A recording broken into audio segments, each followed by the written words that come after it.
যোৱা 24 তাৰিখে আমাৰ গুৱাহাটীৰ বাসিন্দাই হয়, কিন্তু তেওঁ মানে মিছেছে যিহেতু গোৱালপাৰাত চাকৰি কৰে, সেই হেতুকে তেওঁ গোৱালপাৰাতে আছিল মিছেছৰ কোৱাৰ্টাৰতে। কিন্তু হঠাৎ আমি শুনা পালোঁ যে যোৱা 24 তাৰিখে চমৰ কাশ্যপ, আমাৰ সংগীত শিল্পী, তেওঁৰ মানে এটা বিশেষ আকস্মিক মৃত্যুৰ খবৰ এটা পালোঁ।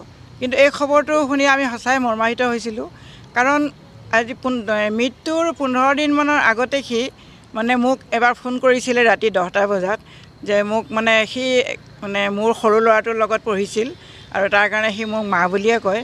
আৰু তেতিয়া সি ৰাতি মোক কৈছিল যে মা, মই এটা গান আৰু হেৰি কৰি লিখি আছোঁ, এই গানটো কিন্তু ৰিলিজ কৰিবৰ কাৰণে তই লাগিব। মই কৈছোঁ যে মোক সহায় কৰিব লাগিব বুলি কৈছে। মই কৈছোঁ হ'ব, মই কৰিম, যিমানখিনি পাৰ তই লিখি থাক আৰু মোক যেতিয়াই দৰকাৰ হয় তেতিয়াই কবি।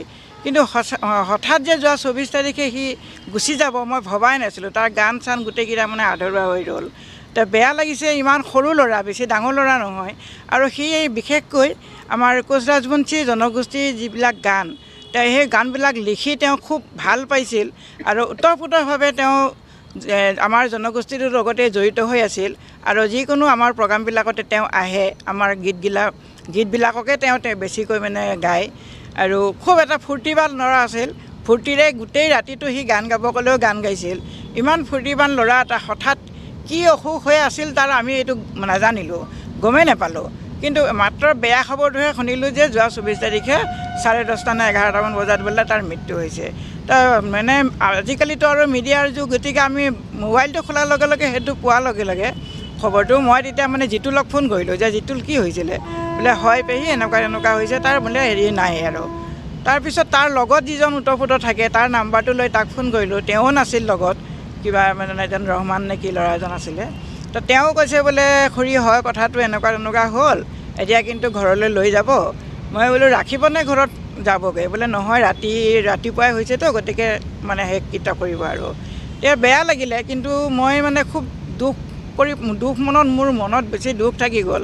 সি সহায় কৰিবলৈ কৰা মানে গানটো তাৰ আমি ৰিলিজ কৰি দিব নোৱাৰিলোঁ, তাৰ আগতেই সি নিজেই ৰিলিজ হৈ গ'ল। গতিকে ভগৱানৰ ওচৰত এটাই প্ৰাৰ্থনা কৰোঁ, যাতে সি য'তেই থাকক আকৌ এজন পুনৰ এনেকৈ শিল্পী হিচাপে সি জন্মগ্ৰহণ কৰক আৰু আমাৰ সমাজত তাৰে গীতবিলাক পুনৰ আৰু যদি আমি শুনিবলৈ পাওঁ, তেওঁ সেই জন্মগ্ৰহণৰে দ্বাৰা যাতে সেই গীতবিলাককে তেওঁ আৰু ৰচিব পাৰে, মানে গাব পাৰে, ঠিক তেনেকুৱা এজন ব্যক্তি হৈ যেনে সি আহক, সেইখিনিকে আমি ভগৱানৰ ওচৰত প্ৰাৰ্থনা কৰিছোঁ। আৰু পৰিয়ালবৰ্গলৈ আমি সমবেদনা জ্ঞাপন কৰিছোঁ। আজি তেওঁলোকৰ মানে তেওঁৰ ঘৰত মানে আজি শ্ৰাদ্ধ আছিল, কিন্তু বিশেষ কাৰণত আমি মানে সহযোগ কৰিব নোৱাৰিলোঁ। ইয়াৰ পিছত আমি কেতিয়াবা যাম, তাৰমানে খবৰটো ল'ম পৰিয়াল কেনেকৈ আছে। কিন্তু এটাই কথা, যাতে এজন খুব মানে নিষ্ঠাবান, ভাল, ফূৰ্তি মনৰ মানুহ এজন শিল্পী আমি হেৰুৱালোঁ। এইখিনিয়ে আমি বহুত এটা আমাৰ জাতিগত হিচাপে আমি বহুত লোকচান হৈছে বুলি ক্ষতি হৈছে বুলি আমি মনত মানে আশা কৰি ভাবিছোঁ মনত। এইখিনিয়ে আজি মোৰ তাৰ কাৰণে শোকবাৰ্তা। আমাৰ অতি মৰমৰ শিল্পী, কণ্ঠশিল্পী চমৰ কাশ্যপ এগৰাকী সৰুকালৰ পৰাই এগৰাকী ভাল শিল্পী হিচাপে নিজক প্ৰতিষ্ঠা কৰি আহি আছিল। এতিয়া এই মুহূৰ্ততে অসমত এগৰাকী লব্ধপ্ৰতিষ্ঠ শিল্পী, আৰু এই শিল্পীগৰাকীয়ে তেওঁ নিজে যিবোৰ গীত ৰচনা কৰিছিল বা যিবোৰ তেওঁ গীত পৰিৱেশন কৰিছিল সেইবিলাকতো তেওঁৰ আছেই।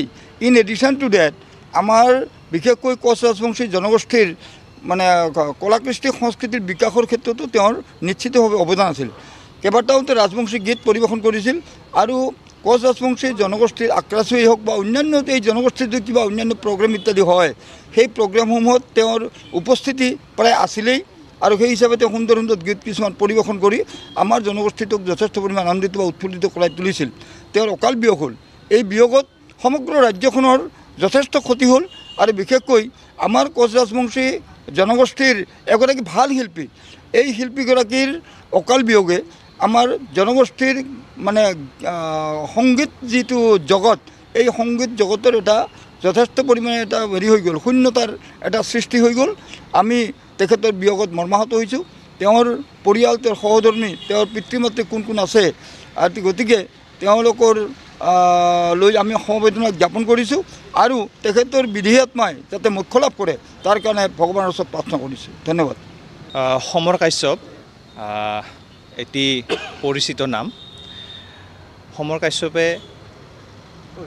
সমগ্ৰ অসমৰ লগতে কমতাপুৰ বা নামনি অসমৰ গোটেইখন জিলাতে আমাৰ কোচ ৰাজবংশী জাতিৰ যি গীত আছিলে যথেষ্টখিনি চৰ্চা কৰি আছিলে।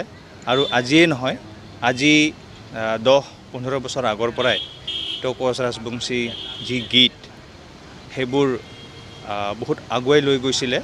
আৰু যোৱা 24 আগষ্ট তাৰিখে তেওঁৰ আকস্মিক মৃত্যুৱে একচুৱেলি আমাৰ বিশেষকৈ কোচ ৰাজবংশী সংস্কৃতিত যথেষ্টখিনি প্ৰভাৱ পেলাব। আমি সকলোৱে তেওঁৰ যি অৱদানখিনিক আমি শলাগিম। আৰু তেওঁৰ এই মৃত্যুত আমি বঙাইগাঁওবাসী শিল্পী সমাজে যথেষ্টখিনি মৰ্মাহিত হৈছোঁ।